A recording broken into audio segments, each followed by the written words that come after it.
Olá, queridos irmãos. Salut chers frères, Estamos na mensagem número 4 do nous tutorial sommes arrivés au message 4 du tutoriel, volume 2, O tema qui a pour titre Dispensateur des mystères de Dieu. Le thème de cette aquele que se une semaine, ao Senhor c'est é espírito com ele. quiconque s'unit au Seigneur, un seul esprit Capítulo 6. avec lui. C'est dans 1 Corinthiens 6, verset 17. O encargo dessa semana tem basicamente 3 pontos principais. Et le fardeau de cette semaine a pratiquement deux points principaux. Todos os problemas que acontecem Le premier point, c'est l'origine de tous les problèmes qui surviennent dans l'Église, principalement en relation à notre ego, qui cause des conflits, problèmes de relation avec les frères. Et le résultat de tout cela, c'est que nous courons le risque de mettre le nom du Seigneur en disgrâce.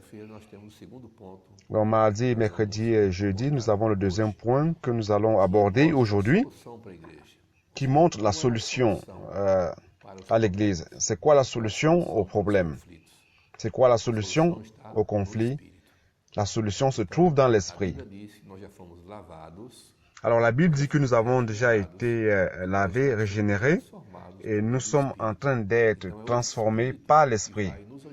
Alors c'est l'esprit qui va nous aider à mettre fin à ce conflit qui se passe dans la vie d'Église. Et samedi et dimanche, nous avons le troisième point où Paul emphatise disant que nous sommes membres du corps du Christ et notre corps appartient à Christ. Alors, il nous appartient dans notre vie quotidienne d'écouter le Seigneur ou non. Donc, cela dépend de notre choix. Donc, ce sont ces 3 points que nous allons voir cette semaine et je vais commencer par le premier qui est à propos de non, mais de ne pas mettre le nom du Seigneur en disgrâce et d'éviter les problèmes dans la vie d'Église. Donc nous ne pouvons plus vivre selon la chair. C'était notre manière de vivre dans le passé lorsque nous n'avions pas le Seigneur dans notre vie. Éphésiens 2 dit que nous vivions dans ce monde sans Dieu, sans Christ, sans espérance. Et notre manière de vivre était selon le cours de ce monde, faisant la volonté de notre chair, de nos pensées, et nous étions par nature des fils de la colère. Ça, c'était notre vie passée. Cependant, un jour, l'évangile nous a été prêché, nous avons reçu le Seigneur dans notre vie, nous avons été régénérés et nous sommes devenus des enfants de Dieu. Donc, à partir de là, nous ne pouvons plus vivre comme nous vivions avant, mais nous devions apprendre à vivre et à marcher selon l'Esprit. Il est important, chers frères, de savoir que l'Esprit est la clé de notre victoire dans la vie d'Église. Et tout ce que Dieu fait dans l'Église aujourd'hui, c'est par l'Esprit. Dans l'Ancien Testament, le peuple de Dieu marchait selon la loi. Alors la justice du peuple, c'était selon la loi. Mais dans le Nouveau Testament, le Seigneur lui-même est venu comme un homme. Il a vécu sur cette terre pendant 3 ans et demi. Il a prêché. Et après, il est mort pour nos péchés. Il est devenu l'Esprit qui donne la vie pour pouvoir entrer en nous et transformer notre vie. Alors, à travers la vie de Dieu qui entre en nous, nous sommes régénérés. Et nous devons donc apprendre à partir de là à vivre par l'Esprit. C'est la clé.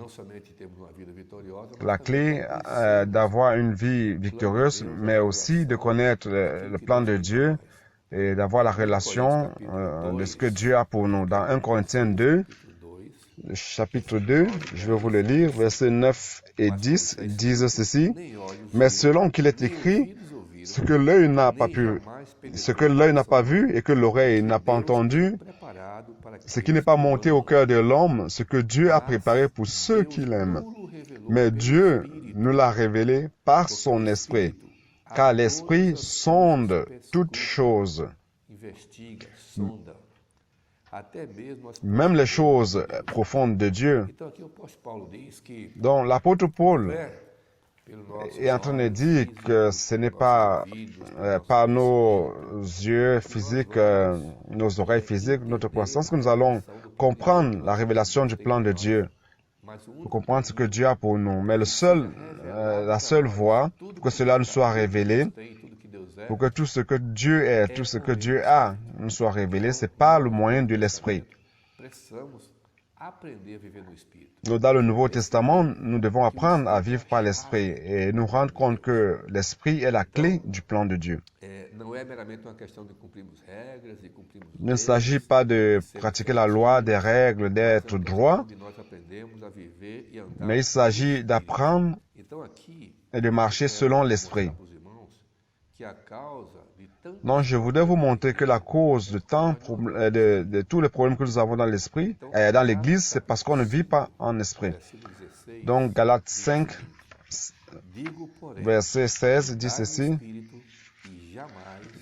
Je vous le dis donc, marchez selon l'esprit et vous ne satisferez pas la concupiscence de la chair. Donc, la chair veut être satisfaite. Elle veut que sa concupiscence soit satisfaite. Nous ne devons pas marcher selon la chair, mais selon l'esprit. Un autre texte est dans Romains 8, verset 13. Donc, qui dit ceci, car si vous vivez selon la chair, vous mourrez, mais si par l'esprit vous faites mourir les actions du corps, vous vivrez. Donc, Paul montre clairement ici que la seule manière de faire mourir les effets du corps, c'est par l'esprit. Donc, c'est ça le secret. C'est apprendre à vivre et à marcher selon l'esprit. Si nous vivons et marchons selon l'esprit, notre témoignage sera un témoignage adéquat, un témoignage des enfants de Dieu, et nous ne mettrons pas le nom du Seigneur en disgrâce. Donc, nous avons ici le premier point. Le deuxième point, c'est ce dont nous avons parlé, c'est-à-dire que la solution des problèmes de l'Église, c'est lorsque nous sommes en esprit. Pourquoi? Parce que par l'esprit, nous sommes lavés, nous sommes régénérés et transformés afin de vivre comme des enfants de Dieu. Du moment que nous recevons la vie de Dieu, nous sommes des enfants de Dieu et nous devons apprendre à vivre comme des enfants de Dieu dans cette terre. Le mot enfant en grec sont représentés par deux mots. Il y a d'abord teknon, qui est un enfant qui vient de naître, qui n'est pas encore mature. Et le deuxième mot, c'est huios, qui définit un enfant mature. Donc les enfants de Dieu qui sont matures, ils apprennent à être guidés par l'Esprit. Et Romains 8, je pense que c'est le verset 14 qui dit ceci, que tous ceux qui sont guidés par l'Esprit de Dieu sont enfants de Dieu. Donc ceux-ci qui sont guidés par l'Esprit de Dieu, ces enfants ici en grec, la traduction, le mot c'est huios, c'est-à-dire les enfants matures. Seuls les enfants matures se laissent guider par l'Esprit. Et les enfants immatures sont encore enfantins et ils veulent faire leur propre volonté selon la chair, car ils ne sont pas encore grands selon la vie. Ils doivent apprendre à croître et à être guidés par l'Esprit. Donc Dieu veut nous aider à restaurer notre vie, notre manière de vivre. Et cela se passe uniquement par le moyen de l'Esprit. Donc Galates 5, versets 16 et 17 qui disent ceci.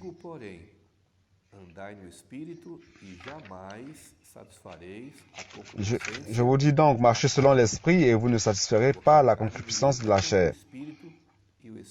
Car la chair milite contre l'esprit et l'esprit contre la chair, car les deux sont opposés entre eux. Il est important que nous nous rendions compte qu'il y a une lutte quotidienne de l'esprit contre la chair, de la chair contre l'esprit. Il dit verset 17 que la chair milite, c'est-à-dire que la chair lutte contre l'esprit et l'esprit lutte contre la chair. C'est quotidiennement, c'est un conflit qui se passe dans notre intérieur. C'est pour cela, chers frères et sœurs, que nous devons alimenter notre esprit afin que notre esprit soit fortifié et puisse vaincre la concupiscence de la chair qui est en nous. Nous devons donc prêter attention à cela. Dans le secret d'une vie victorieuse, qui consiste à ne pas mettre le nom du Seigneur en disgrâce, c'est lorsque nous vivons par l'Esprit. Et le troisième point que nous avons évoqué au début, c'est en relation au fait d'être, par le fait que nous sommes les membres du corps du Christ. On perçoit cela par l'esprit. Donc, c'est important. Nous sommes les membres du corps du Christ. Nous ne sommes pas n'importe qui. Nous avons été régénérés. Et maintenant, nous faisons partie du corps du Christ.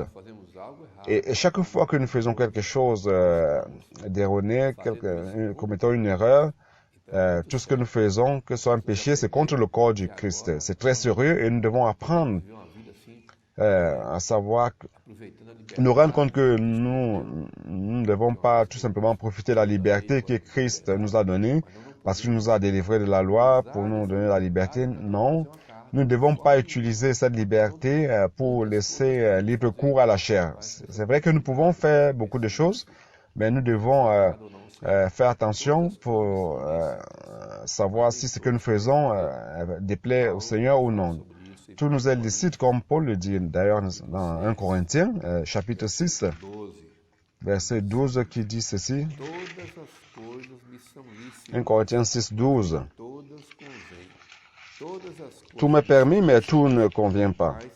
Tout m'est permis, mais je ne me laisserai pas dominer par aucun d'eux.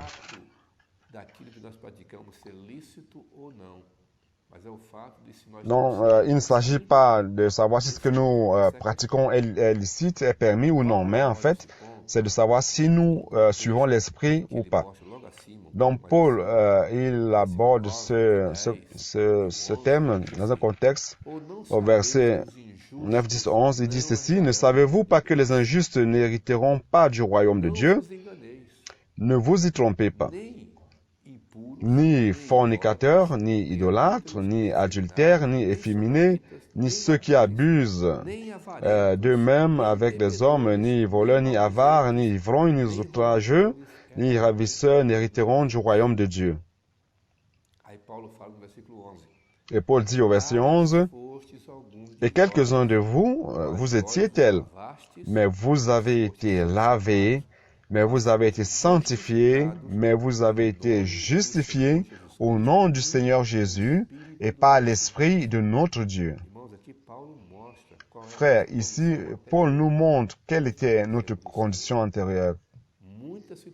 Quand nous n'avions pas le Seigneur, toutes ces choses négatives, pécheresses, une manière de marcher tout à fait mondaine, Et donc, c'était, il a s'adressé aux Corinthiens, il dit, vous avez été maintenant lavés, justifiés, sanctifiés. Et cela nous est arrivé aussi, la même chose. Nous avons été lavés, justifiés, sanctifiés. Donc, nous ne pouvons plus marcher comme nous marchions autrement. C'est pour cela que dans ce contexte, Paul parle ici dans le texte qui est le texte de cette semaine, dans 1 Corinthiens 6, 17, qui dit que celui qui s'unit au Seigneur est un seul esprit avec lui. Donc Paul montre ici que par le fait de nous unir au Seigneur, nous sommes devenus un avec le Seigneur et pour cela, par conséquent, nous devons vivre selon la volonté du Seigneur et non selon notre propre volonté, comme nous le faisions de par le passé avant d'avoir cru au Seigneur. Cela est très important. Lorsque nous ne nous soumettons pas à la direction de l'Esprit, nous sommes à la merci de notre propre volonté. Non, il y a deux chemins, ou alors nous suivons notre propre chemin, chemin de notre volonté, chemin de ce que nous voulons faire selon nos propres choix, ou alors nous suivons l'Esprit. Chers frères et sœurs, il est bien meilleur de suivre l'Esprit, car si nous suivons l'Esprit, nous aurons la vie et la paix. C'est ce que la Bible nous enseigne. Et maintenant, pour terminer, je voulais dire ceci. Je voulais parler sur le thème de qu'est-ce que c'est en fait vivre par l'esprit, marcher par l'esprit. Parfois, lorsque nous parlons de cela dans la vie d'église, on a l'impression que c'est quelque chose d'abstrait, difficile à réaliser, dans quelque chose de superficiel ou alors très élevé. Alors, d'une manière pratique, c'est quoi vivre en esprit, marcher en esprit? Alors, je vais ici montrer quelques points pour nous aider à vivre selon l'esprit. Donc, premièrement, comment vivre par l'esprit? Invoquer le nom du Seigneur. Chaque fois que j'invoque le nom du Seigneur, je retourne en esprit. Alors ici, 1 Corinthiens 12, verset 3 dit ceci, c'est pourquoi je vous fais savoir que nul homme parlant par l'Esprit de Dieu ne dit anathème à Jésus, et que nul ne peut dire Seigneur Jésus si ce n'est pas l'Esprit. Ça c'est 1 Corinthiens 12, verset 3. Donc ça veut dire que chaque fois que j'invite le nom du Seigneur, je retourne dans l'Esprit. Lorsque je dis « Oh Seigneur Jésus », je retourne dans l'Esprit. Ça, c'est très pratique. Très pratique. Deuxième point, c'est que nous devons nous alimenter de la parole de Dieu. Si nous voulons vivre par l'Esprit, nous devons nous alimenter de la parole de Dieu. L'apôtre Paul dit que nous ne devons pas être comme des enfants, des nouveau-nés qui pleurent, qui cherchent le lait authentique de la parole. Ce lait va nous donner la transformation pour notre salut. Donc, nous devons rechercher la parole de Dieu chaque jour comme aliment pour notre esprit. Donc, le troisième point, c'est la prière. Nous devons prier davantage au Seigneur. La prière, ce n'est pas une voie à sens unique, mais c'est une voie à double sens. En fait, c'est une communion que nous avons avec Dieu. Chaque fois que je prie, je ne suis pas tout simplement en train de parler à Dieu ou de demander des choses, mais je suis dans sa présence, premièrement, pour écouter Dieu me parler. Donc, je dois ouvrir mon cœur, invoquant le nom du Seigneur, donc je suis dans sa présence et écouter ce que Dieu a à me dire. Donc, il est très important d'apprendre à écouter Dieu parler et non tout simplement parler. Donc, la prière, c'est cela, c'est une communion. Donc, le troisième point, c'est de lire, prier les hymnes. Dans à Éphésiens chapitre 5, verset 16-17, Paul dit que nous devons nous remplir d'esprit, parlant aux uns aux autres, les hymnes, les cantiques, les chants spirituels. Donc, chaque fois que je proclame les paroles des hymnes, je suis en train d'exercer mon esprit. Un autre point, c'est la prédication de l'Évangile, qui est un point qui nous aide à vivre par l'esprit. Donc, lorsque nous prêchons l'Évangile, nous ne donnons pas tout simplement l'opportunité à Dieu de sauver des personnes, mais nous sommes sauvés aussi. Donc, Paul a dit à Timothée, prêche l'Évangile, insiste, que ce soit opportun ou non, tu dois prêcher l'Évangile. Donc, Paul dit, continue en disant, que cela ne sauvera pas non seulement les autres, mais toi aussi. C'est-à-dire que lorsque nous prêchons l'Évangile, nous sauvons les autres et nous aussi sommes sauvés. Donc, il y a deux points ici, en fait, mais l'avant-dernier point, le sixième point, c'est nous réjouir dans les réunions d'église. Nous avons plusieurs réunions d'église, réunions et groupes familiales, de prière, la prière de la table du Seigneur, des présentations, des conférences. Nous devons profiter de chaque opportunité que le Seigneur nous donne dans l'Église pour vivre dans l'Esprit. Donc, le septième point, c'est rendre gloire au Seigneur pour toutes choses. Non seulement pour les choses positives qui se passent dans nos vies, pour les bénédictions que Dieu nous donne, mais pour chaque situation qui surviennent dans nos vies, et nous devons rendre gloire au Seigneur car il est au contrôle de notre vie. Donc, tout dépend de lui, tout est entre ses mains, et en toute chose, nous devons lui rendre grâce. Donc, si nous pratiquons ces points, nous allons, d'une manière spontanée, vivre et marcher selon l'Esprit. Je le rappelle, quiconque s'unit au Seigneur est un seul esprit avec lui. C'est pour cela, chers frères et sœurs, que tout ceci soit notre réalité dans la vie d'Église, notre pratique. Ainsi, nous allons peu à peu croître en vie, nous allons être sauvés. Nous tournons les enfants matures pour recevoir l'héritage que le Seigneur a pour nous. Donc cela nous aidera à éviter les conflits dans l'Église, les problèmes, et éviter de rendre le nom du Seigneur en disgrâce. Donc vivre par l'Esprit soit notre vie dorénavant. Loué soit le Seigneur.